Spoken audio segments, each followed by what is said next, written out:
Hello, everybody, and welcome back to this edition of Politics NY 2022 Meet Your Candidates.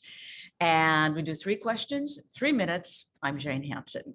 Today, we are talking with Vittoria Fariello, who is running for the state Senate seat in District 29. And thanks to redistricting, there's a little bit of confusion going on. I'm sure it'll all be concluded in the end, but currently this District 29 is Lower Manhattan, East Stuyvesant Town, the financial district, the west side down to South Battery Park, which is where you live in Battery Park City. Welcome. It's nice to have you here. Thank you so much for having me. So my first question is, you're running against, in the Democratic primary, a longtime politician named Brian Kavanaugh, taking on somebody who's got a lot of experience, but why is it you've decided to run?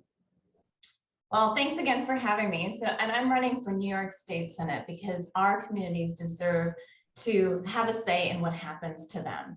And I'm running to bring true affordable housing and healthcare for everyone in our state. I've seen time and again how our communities are cut out of decisions that impact their lives, whether it's management in NYCHA houses or ground leases in Battery Park City or building a mega jail in Chinatown. And so I'm running to give our communities a voice. Well, if you are elected, what would be the first thing that you would attack? What issue would you go after in Albany? So one of the first things I would do is I would push through the New York Health Act. And that is a bill that would give us universal health care here in New York State. And it's been passed in the Assembly a number of times, but it's been stalled in the Senate. Powerful lobbyists have been able to keep it from going through. And this is because lobbyists have more access to our politicians than our people do. But the New York Health Act would not only help individuals who don't have healthcare, or all of us who are paying exorbitant amounts in healthcare, but it would also help small businesses because it is an economic burden when they have to provide this healthcare to everyone. So it would help bring back small businesses. And the other thing that I care deeply about is affordable housing. So we do have a housing crisis, and in Lower Manhattan, we've lost thousands of affordable units. And these 2 issues, healthcare and housing, really go to the homelessness and safety in our streets. So these are my priorities for me. Well, let's ask as a final question, tell us something about you that is truly unique and maybe most people don't know. So I'm in my law practice, and as an activist, I'm known as a negotiator.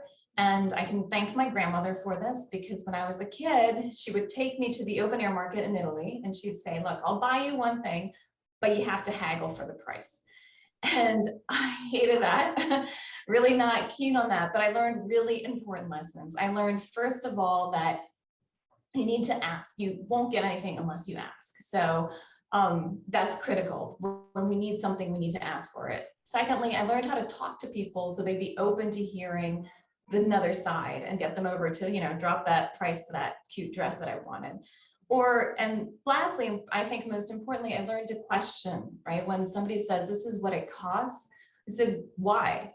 Why not less? And that's something that I carry with me now, is then when people say, this is how it is, I say, why?